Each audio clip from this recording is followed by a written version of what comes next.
Hoy vamos a hablar de oración, en 8 días vamos a hablar otra vez de oración, luego vamos a estar hablando del ayuno. Y queremos hacer ese día algo especial para que se vayan preparando. El 23, que vamos a tener tema del ayuno, vamos a tener ayuno como comunidad. Vamos a tener un tiempo de oración desde las 9 de la mañana, los que quieran. Vamos a tener un ayuno hasta mediodía. A las 10:30 va a ser el servicio y pues ahí empatamos con lo normal, pero desde las 9 vamos a tener tiempo de oración y de ayuno. Les voy a estar mandando por WhatsApp algo que les he mandado para recordarles, que explica qué es el ayuno, cómo podemos hacer el ayuno, para que estemos pendientes de empezar ya como a participar y a prepararnos para ese tiempo de ayuno y oración. Bueno, oración. ¿Qué es la oración? A ver, ¿quién me ayuda por acá? Hablar con Dios. Muy bien. ¿Alguien le agregaría algo más a esa definición de oración? ¿No? Bueno, ¿y de qué hablamos con Dios? Vamos ahí. De todo. ¿Todo es qué? De lo que nos angustia, ¿qué más? De nuestra situación, ¿qué más? Hablamos más cosas que con nuestra mamá. Bueno, chévere. O sea, miren, para Mari que es una relación muy constante. O sea, como hijas, generalmente la mamá habla mucho con la hija. Ahora, para que sea más que con la mamá, tiene que ser algo muy especial. Esa es una buena descripción de lo que es o debería ser. ¿Qué más hablamos con Dios? Agradecimiento. Muy bien. ¿De qué más podríamos hablar? Del perdón. Podemos hablar con Dios para pedirle perdón. Podemos hablar con Dios para poner a nuestros hijos de lo que va a ser de ellos. Orar desde chiquitos por el esposo o la esposa de ellos. Esa es una forma de entrar a la presencia de Dios para clamar por ellos. Por lo que van a estudiar, porque ahora salen y no saben qué van a hacer.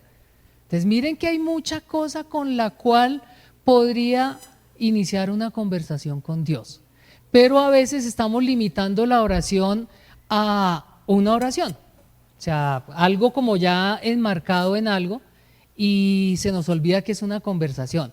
El otro día estaban diciendo, bueno, cuando oren no digan y Señor, y Señor, y Señor, y Señor, porque suena como algo, no es una conversación, porque uno no le dice Iván y entonces ¿cómo vas? Iván, o sea, cómo a veces nos metemos como cosas repetidas, clichés ahí para hablar con Dios, ¿no? O sea, es algo muy sencillo, pero miren que desmontar la tradición y el rito es difícil, porque a mí me enseñaron desde chiquito que yo hago las oraciones, entonces el Padre Nuestro, bueno, todas las oraciones que hay, y como que me limito un poquito a eso, y después enseñarme que yo tengo libre acceso a Dios es muy complejo. ¿Dónde debemos orar? Bueno, ella ora en su lugar secreto, y si no está en lugar secreto, no ora. Sí ora, en cualquier lugar. ¿A qué hora? En cualquier momento. Entonces, ¿en el qué? En el trancón. Bueno, miren cuánta cosa alrededor de la oración. Y hoy Jesús, cuando llega aquí al Sermón del Monte, nos va a tratar dos aspectos concretos. El 6:1 arranca diciendo, cuidado de no practicar vuestra justicia, limosnas, oración, ayuno, delante de los hombres para ser vistos por ellos. De otra manera no tendréis recompensa de vuestro Padre que está en los cielos. Entonces en el 1 nos da como un marco de hacia dónde quiere ir. Y es que no practiquemos la justicia para que la gente nos vea, porque si hacemos eso entonces vamos a tener recompensa de los hombres y no de Dios. Y luego arrancamos con el texto que nos interesa hoy, del versículo 5 al 6. Y cuando oréis no seáis como los hipócritas, porque a ellos les gusta ponerse en pie y orar en las sinagogas y en las esquinas de las calles para ser vistos por los hombres. En verdad os digo que ya han recibido su recompensa, pero tú cuando ores, entra en tu aposento y cuando hayas cerrado la puerta, ora a tu Padre que está en secreto y tu Padre que ve en lo secreto te recompensará. Y al orar no uséis repeticiones sin sentido como los gentiles, porque ellos se imaginan que serán oídos por su palabrería. Por tanto, no hagáis semejantes a ellos, porque vuestro Padre sabe lo que necesitáis antes de que vosotros los pidáis. Aquí nos va a hacer una descripción de cómo no tenemos que orar y cómo sí tenemos que orar. Son dos cosas claves. No nos va a decir la manera de oración y qué puntos debemos tocar, porque eso lo vamos a ver en 8 días en el Padre Nuestro. Ahí va a haber una explicación y un ejemplo de la oración que Jesús quiere que nosotros hagamos. Pero aquí nos habla un poquito más de la forma, de cómo hacen la oración. ¿Tienes bosquejitos? ¿Bosquejo quién necesita? Levanten la mano los que necesiten papelito. Igual los textos van a estar saliendo. Ay, no van a estar saliendo. Sí.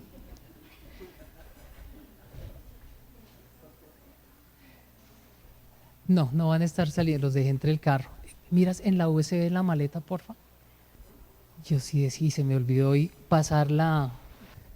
Bueno, y entonces en esta parte dice, cuando oréis no seáis como los hipócritas.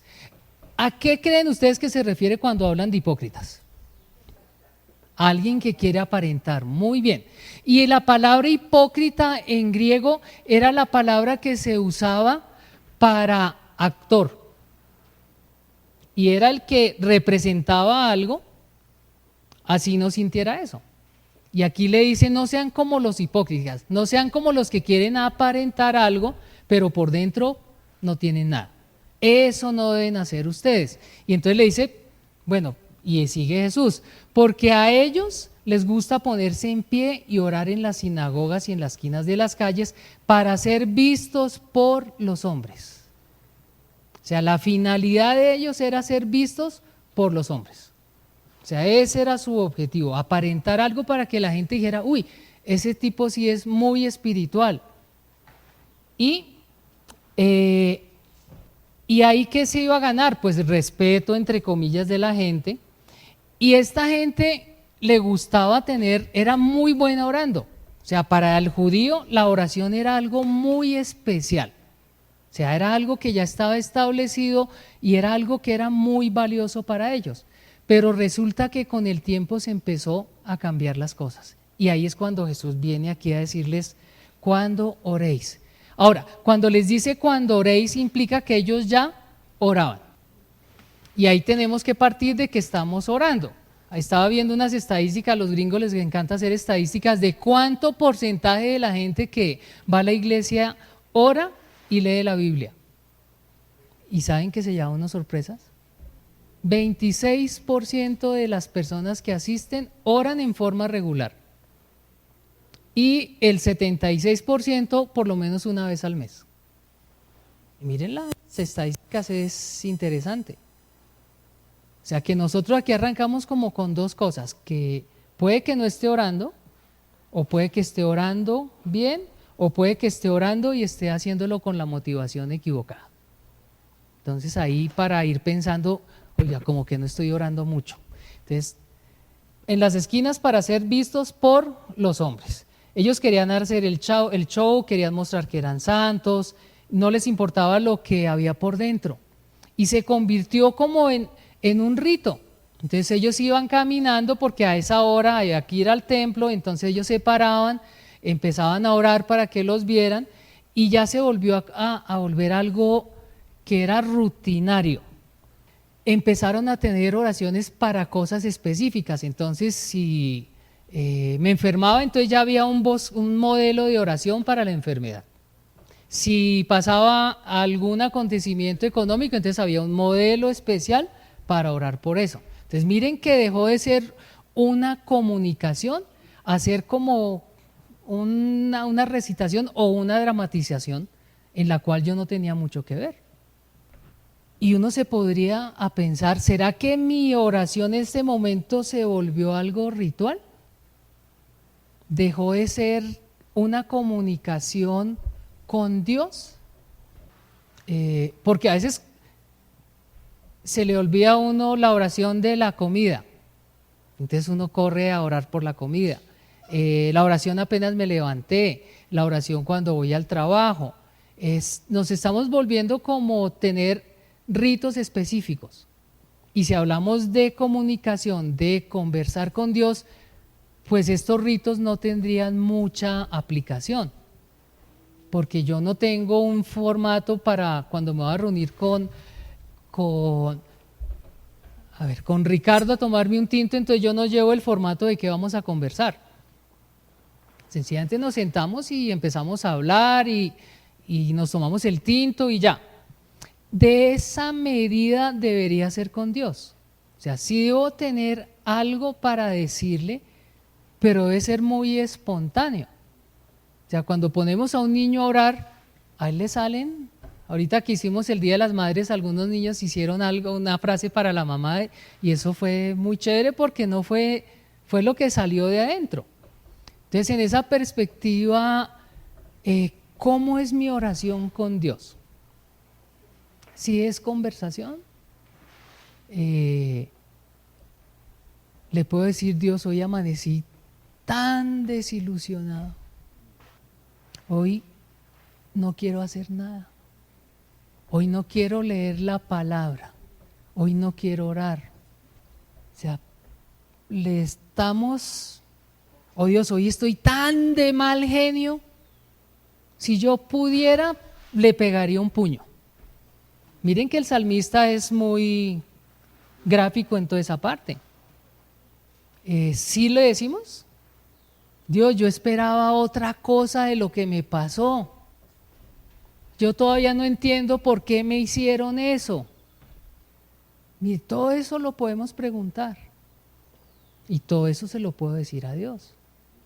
Porque a veces estamos enfocados en que es un modelo de oración, ¿no? Decirle, Dios, gracias. Cuando sale de lo profundo es una oración. O Dios, ya no quiero más. O como estamos leyendo ahorita, ¿quién soy yo, Señor? Y eso hace que salgamos un poco de la rutina y del ritual que estaban haciendo los fariseos, que es lo que les dice aquí Jesús. O sea, salgan de eso. O sea, Dios está en todo lado, Dios quiere oírte, Dios quiere escucharte. Por eso lo estamos animando a orar la palabra, porque a veces en mi mente orar es pasar la lista del mercado. Entonces, Dios, quiero que me ayudes con esto, con esto, con esto, con esto. Pero la oración y la comunicación con Dios debe ser algo diferente. Por eso lo animamos, cojan los salmos, cojan cualquier texto y oren lo que dice el texto. Igual, puedo seguir pidiéndole a Dios por cosas particulares, pero no dejemos mi oración en una lista de mercado. O sea, busquémoslo a Él. Ahora dice que ellos iban en la calle y para que los vieran. Y Jesús les dice, en verdad os digo que allá han recibido su recompensa. ¿Ellos qué buscaban? Pues show, que lo vieran, y cuando ya todo el mundo lo ve, pues ese ganó lo que quería. Pero le dice a sus discípulos, pero tú cuando ores entra en tu aposento y cuando hayas cerrado la puerta, ora a tu Padre que está en secreto y tu Padre que ve en lo secreto te recompensará. En lo secreto. Y ahí era donde estaba Alicia ahorita que se iba al lugar secreto. ¿Cuál es tu lugar secreto, Alicia? Sí, la sala. Mire, es un sitio donde no haya corre. Ellos ya no tienen niños chiquitos, entonces no tiene que ser tan secreto. Pero cuando hay niños chiquitos, pues sí toca en secreto para que no lo vean o en un rato, toca perderse. El cuarto secreto en esa época no era el cuarto de la persona. Resulta que en la mayoría de casos de esa época era cama franca. Y el cuarto secreto era donde guardaban las cosas como una bodeguita. Ese era el cuarto secreto. O sea, era donde estaba como lo de más valor para mí, estaban los alimentos, la plata. O sea, ahí estaba lo más valioso. O sea que este secreto para ellos era un cuarto, como decir la caja fuerte. Entonces aquí era, pero tú cuando ores ve a tu caja fuerte. Era más o menos lo que podemos hacer para el tiempo de hoy. Y ir a ese lugar secreto implicaba ¿qué? Pues que no me iban a molestar, que nadie me iba a ver, pero sobre todo era para tener tiempo de quietud. Le dicen, o sea, uno puede salir a la calle o ir por la calle y orar en secreto. Porque aquí lo que no era secreto era su actitud y lo que estaba buscando. Yo salía a que me vieran para que dijeran, uy, este tipo sí es muy piadoso, ora mucho. Aquí le dice, mira, tú no debes buscar eso, tú te debes ir escondidito y orar donde nadie te vea, cuando estés a solas con Dios. Y yo puedo estar a solas con Dios en la calle, puedo estar a solas con Dios en un centro comercial.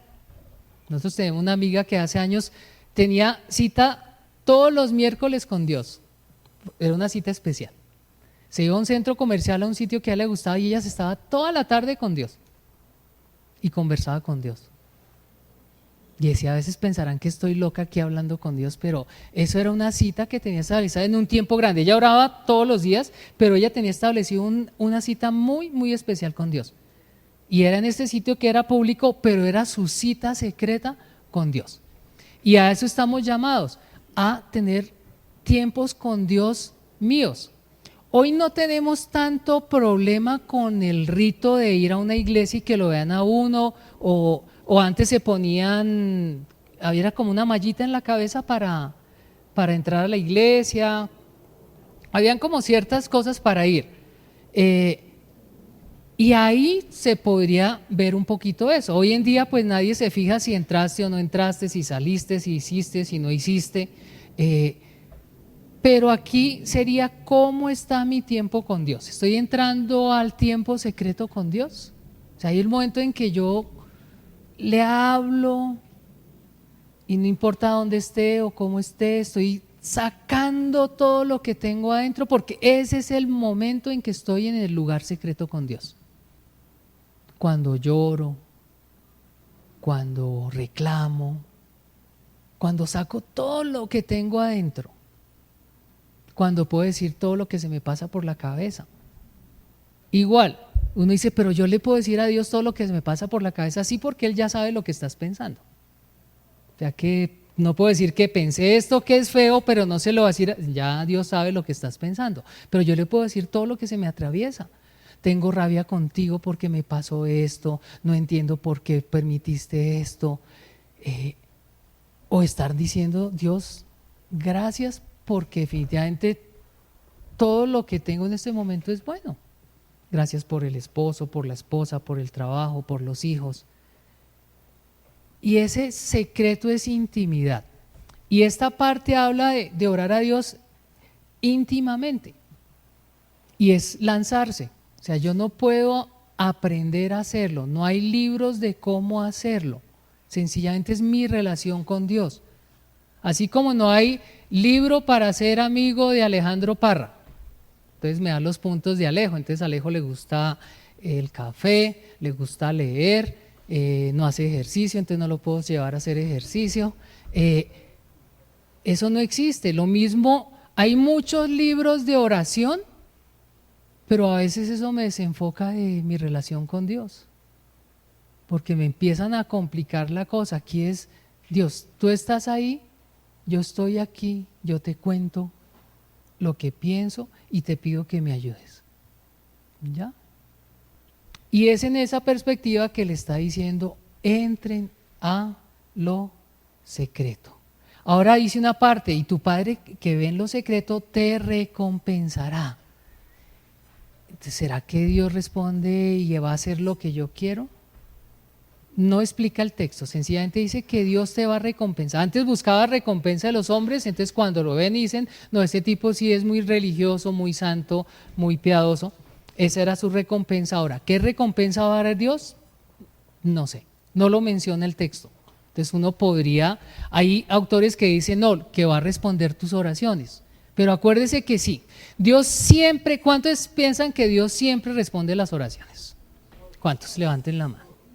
Todos. ¿Siempre responde las oraciones? Sí. Porque hay 3 formas en que Dios me responde. Sí, que es la que más me gusta. Y a veces la gente dice, como no me dijo que sí, no me ha respondido. Otra forma en que me responde es no. Esa sí menos. Esa sí no me gusta por nada. Pero me puede responder no. O sea, cuando yo le pido y nunca pasa nada, pues te está diciendo que no. O puede decir, espere. Que esa es la que más... Ay, a veces uno dice, me toca tener paciencia y paciencia y paciencia. Como les conté, mi mamá tuvo 25 años orando por mí y tuvo la paciencia para que yo llegara a tener una buena relación con Dios. Y eso costó mucha oración. Entonces Dios sí responde, a veces al año, a los 2 años, a los 10, a los 15, a los 20, a los 30, pero va a responder. Y esa podría ser la recompensa. Orar para que me vean los hombres, la recompensa del hombre, y generalmente eso está centrado ¿en qué? En mi orgullo. O sea, quiero que me vean a mí, quiero que me reconozcan. Y Dios no quiere eso en la comunicación con Él quiere que Él sea el reconocido, Él quiere que Él sea el glorificado. Y hay un pasaje en Lucas 18, 9, 14, el fariseo y el cobrador de impuestos.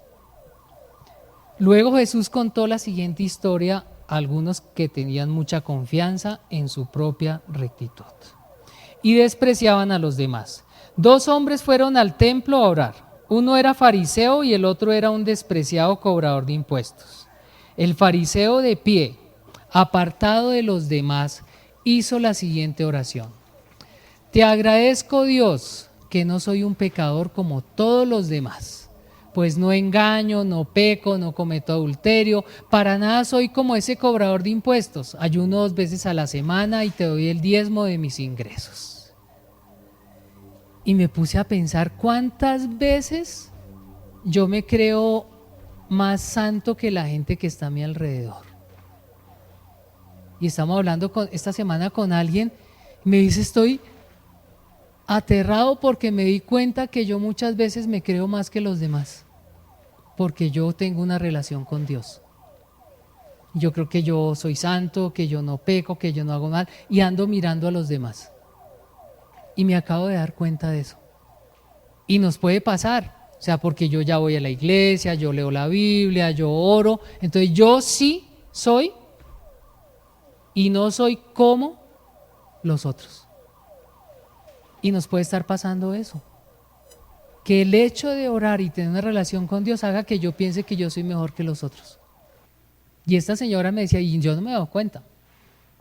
Entonces pedirle a Dios, Señor, ¿será que yo a veces puedo tener esa actitud de creer que yo sí y el otro no?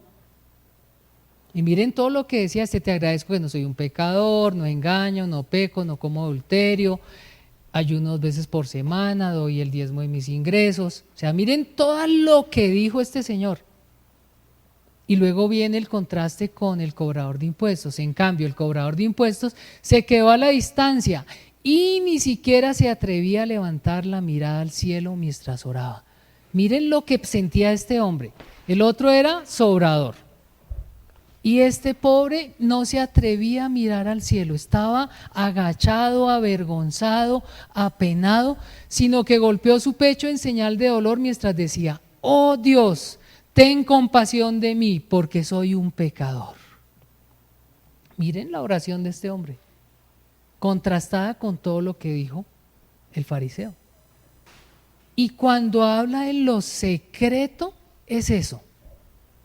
El otro iba, pero el otro estaba reconociendo que es pecador, sabiendo que Dios es Dios todopoderoso, sabiendo que Él tiene el sartén por el mango y no yo. Porque cuando oímos ora con poder, declaro, digo, ato, desato, yo no encuentro eso en la palabra. Cuando dice que va a haber guerra espiritual, que se pongan, es y con el poder de Dios. Y siempre es con el poder de Dios. No con el poder de una oración que yo haga como un encanto y eso vaya a producir algún efecto. No, es con el poder de Dios, por eso entro en comunicación con Dios. Y era parte de la diferencia entre pensar que yo soy el que mando y el cobrador de impuestos que decía, soy pecador. No se atrevía a mirar al cielo. Y luego sigue el texto, ora, y al orar no uséis repeticiones sin sentido como los gentiles, porque ellos se imaginan que serán oídos por su palabrería. Por tanto, no os hagáis semejantes a ellos, porque vuestro Padre sabe lo que necesitáis antes de que vosotros lo pidáis. No usen repeticiones sin sentido. A veces nos va a pasar de sentir que yo no tengo las palabras bonitas para hacer una oración bonita. ¿No ha pasado eso? Como que yo no sé qué decir y oigo a alguien que parece que estuviera recitando poesía y uno dice, uy, yo no sé orar, y el otro alabado, aleluya, Dios omnipotente, o sea, un poco de cosas, y uno dice, no, pues yo mejor no digo nada y me quedo callado, porque hay otros que oran más bonito que yo. Pero aquí está diciendo que las repeticiones o las oraciones largas no hacen diferencia de una corta. Lo que importa es cómo le estoy diciendo a Dios las cosas. Y ahora, esto de repeticiones sin sentido. Hay una historia, un profeta viene a enfrentarse con un grupo de profetas de un dios pagano.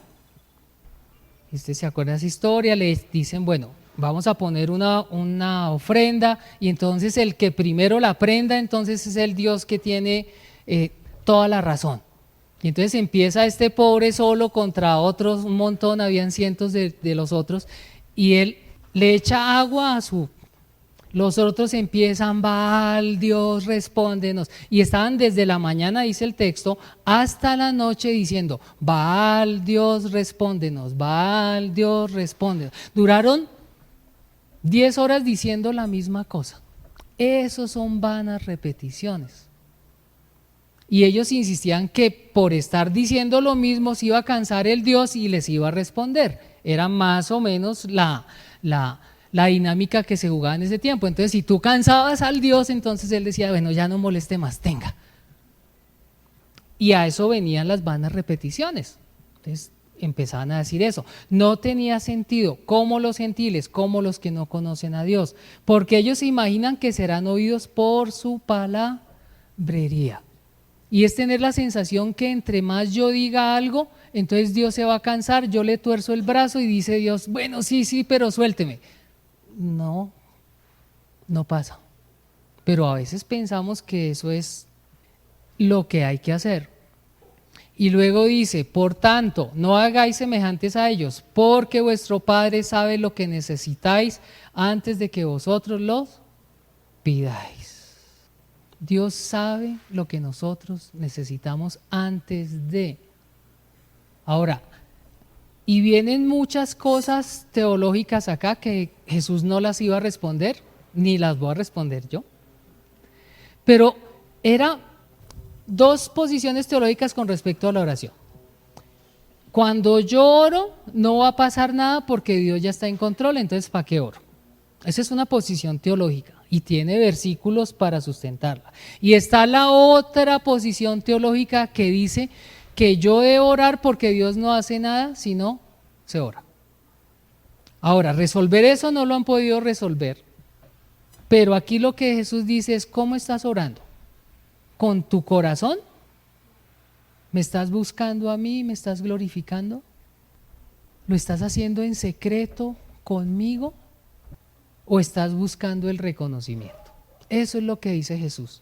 O sea, ¿dónde está tu corazón cuando estás orando? Esa es la pregunta, porque el resto no lo vamos a poder responder. Aquí dice que Él ya sabe lo que necesitas. O sea que Él les estaba diciendo ahí que yo repito lo mismo para torcerle el brazo a Dios, para que Dios diga, bueno, ya nomás suélteme. Pero Él le dice, no haga eso. O sea, Dios ya sabe desde antes lo que ustedes necesitan. Ustedes no tienen que ir con la motivación de obligar a Dios a hacer algo. Eso es lo que estaba diciéndoles acá a ellos. No hagan eso, no hagan repeticiones vanas porque eso no sirve de nada. Dios sabe lo que necesitan. Ahora, ¿cómo entro en esa perspectiva de la oración? Con la confianza de que Dios sabe lo que yo necesito. Y ahí nos está pidiendo, cuando entres a orar, ora en intimidad con un corazón dispuesto para Dios. Cuando ores, ora con la confianza de que Dios sabe lo que necesitas. Y eso es lo que tienes que hacer. Y no les dice nada más. ¿Con qué motivación estoy orando? Sería la pregunta. ¿Cuándo estoy orando? ¿Sí estoy orando? Y aquí podría, si no estoy orando, ¿qué puedo hacer? Pues empezar a orar. Si acabo de darme cuenta que no tengo que tener un esquema, ni palabras, ni teología para orar, sino sencillamente es una conversación, entonces ya me puedo quitar un poco de prejuicios que tenía antes y entrar a hablar con Dios. Y ya. Ahora, si pensaba que tenía que ser en la reunión de oración o en la iglesia, no, ya sé que puede ser en cualquier lado. Ahora, él está orando de pie. La forma más usual de orar en esa época era de pie, pero se podía orar de rodillas o se podía orar literalmente echado sobre el piso. 3 formas en que uno podía orar, ambas válidas. Ahora, ¿cómo quieren orar? Ya depende de ustedes. O sea, que tampoco tiene que ser en determinada posición. ¿Qué otra cosa podemos sacar de ahí? Que yo debo orar con la confianza de que Dios me oye, de que Dios me va a responder y que Él sabe lo que yo necesito. Y con ese contexto nos dice, oren. Ya, no se compliquen la vida, conversen conmigo, hablen conmigo. Y hay una oración de John Bunyan. En la oración es mejor tener un corazón sin palabras que tener palabras sin un corazón. En la oración es mejor tener un corazón sin palabras que tener palabras sin un corazón. Miren la importancia del corazón.